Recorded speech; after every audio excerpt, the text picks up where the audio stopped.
सुमन और सरिता नाम की दो बहनें थीं। दोनों की ही उम्र शादी लायक थी। सुमन और सरिता दोनों के व्यवहार में बहुत अंतर था।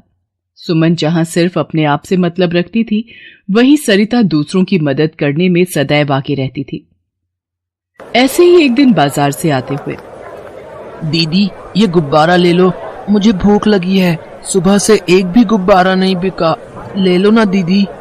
हट पीछे हट, पता नहीं जरा सी देर के लिए बाजार निकलो, ये भिखारी बच्चे पीछे पड़ जाते हैं। सुमन, ऐसे बेचारे छोटे बच्चे को धक्का मत दो। ये लो बेटा, ये 10 रुपए लो और मुझे गुब्बारा दे दो। और हाँ, आओ मैं तुम्हें सामने से एक प्लेट कुलचे छोले लेकर देती हूँ। तुम्हें भूख लगी है ना?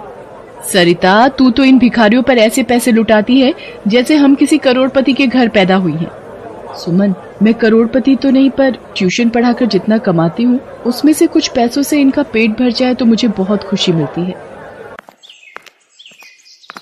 अब ये ब्रेड और दूध किसे खिलाने जा रही है? वो सामने देखो, छोटे छोटे पिल्ले खेल रहे हैं ना, उन्हें खिला रही हूँ। बस तू और तेरी समाज सेवा। चल जल्दी से आ, घर आ गया। माँ, ओ माँ, तुम सरिता के साथ मुझे बाजार भेज देती हो। ये रास्ते भर कुछ खरीदती बाद में है, पहले दूसरों पर पैसे ज्यादा लुटाती है।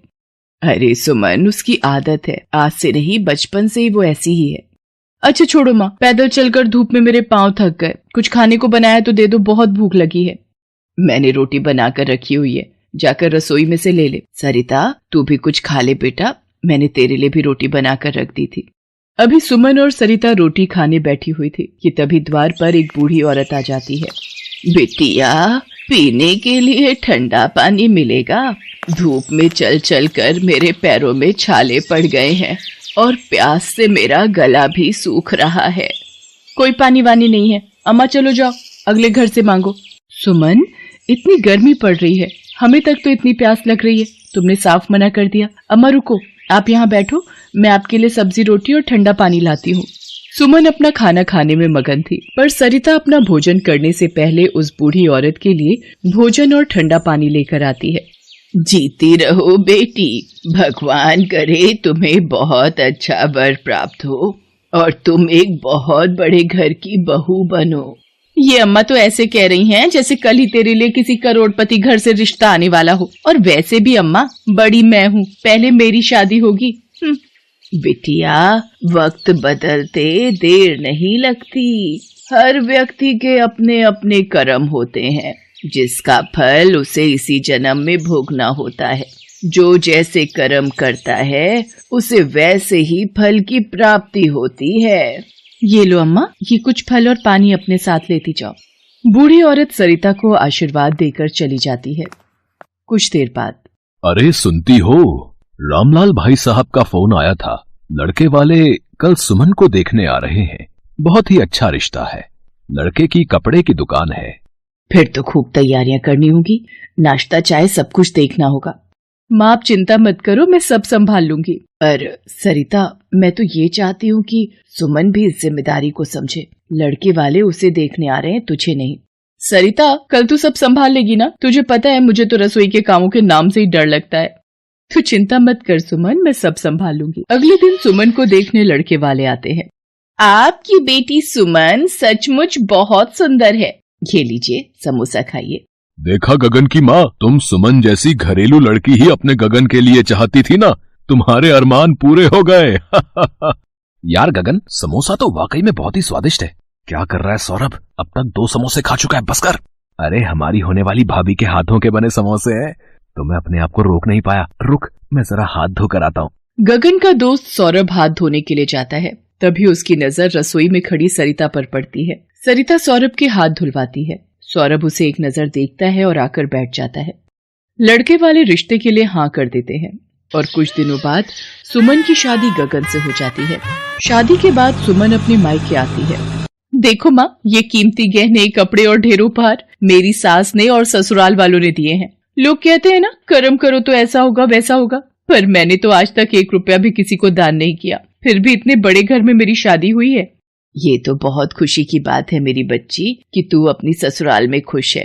वही तो मैं इस सरिता को समझाती हूँ, ये दान पुण्य करना, समाज सेवा करना छोड़ दे, इसमें कुछ नहीं रखा। वैसे ये है कहाँ? वो बाहर मोड़ पर एक गौ आश्रम है, वहाँ गायों को चारा खिलाने गई है। ये नहीं सुधरेगी। अरे लगता है गगन का फोन बज रहा है। जी हेलो। क्या? पर कैसे? क्या हुआ सुमन, तू इतना घबरा क्यों रही है? दामाद जी फोन पर क्या कह रहे थे? सुमन बिटिया क्या हुआ? माँ, पिताजी, गगन का फोन था। हमारी दुकान में चोरी हो गई है, लाखों का कपड़ा चोरी हो गया। गगन और उनके पिताजी बहुत घबराए हुए हैं। क्या हुआ माँ? सुमन रो क्यों रही है? सरिता को सारी बात पता चलती है। सुमन अपनी ससुराल वापस चली जाती है। बस भी करो माँ, इसमें सुमन का क्या दोष? जो होना था हो गया। पता नहीं बहू के पैर कैसे पड़े कि पूरा घर कारोबार सब तबाह हो गया। इस बात को कुछ दिन बीत चुके थे। दुकान में चोरी होने की वजह से गगन और उसके पिता का व्यापार लगभग बंद हो चुका था। घर में पैसों की तंगी आ जाती है। एक दिन, गगन इतना सब कुछ हो गया, तूने मुझे एक बार भी फोन पर नहीं बताया? मैं कलकत्ता ही गया था, कोई विदेश नहीं। नहीं सौरभ, ऐसी बात नहीं है। वो तू अपने बिजनेस के सिलसिले में गया था तो तुझे परेशान करना ठीक नहीं समझा। दोस्त कहता है और दोस्ती की परिभाषा भूल गया। चल छोड़, कल से ऑफिस आ जा, तेरे लिए एक काम सोचा है। थैंक यू यार, दोस्ती में no sorry no thank you. Gagan का दोस्त सौरभ गगन को अपने साथ ऑफिस में काम देकर गगन की सारी परेशानियां दूर कर देता है। ऐसे ही एक दिन, सौरभ अब तू भी शादी के बारे में सोच ले। सोचा तो था, एक लड़की पसंद भी आई थी, पर बात आई गई हो गई। कौन सी लड़की है? तूने मुझे तो कभी नहीं बताया।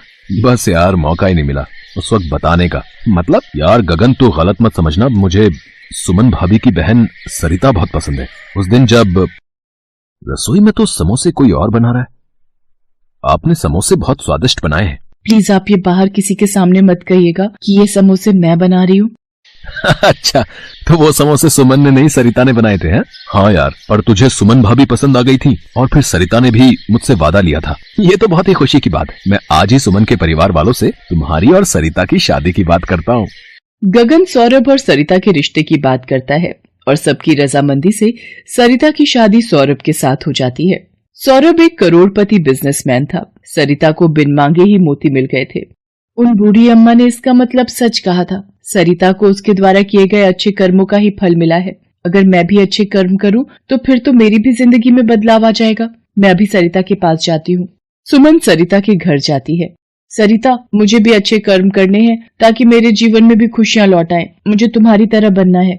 सुमन, मैंने तो ऐसा कुछ भी नहीं किया। जो मेरे मन में इच्छा रही वही किया, और निस्वार्थ भावना से की गई कोई भी मदद आपका अच्छा कर्म ही बनती है। मैं समझ गई सरिता कि मुझे क्या करना है।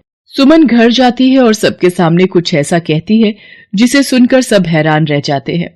माँ जी, पिताजी, गगन, मुझे आपको एक सच बताना है। उस दिन घर पर जो आपने चाय नाश्ता किया था वो मैंने नहीं, सरिता ने बनाया था। वो बहुत अच्छी है, हमेशा सबकी मदद करती है। मुझे भी वैसा ही बनना है, अपनी बहन के जैसा। सुमन को समझ आ गया था कि हमारे द्वारा किए गए अच्छे कर्म हमारा अच्छा भाग्य निश्चित करते हैं। उस दिन से सुमन बिल्कुल बदल जाती है और अब वो भी अपने परिवार की सुख शांति और समृद्धि के लिए दान पुण्य और सत्कर्म करने लगी थी। ऐसे और वीडियो देखने के लिए हमारे चैनल को सब्सक्राइब करें।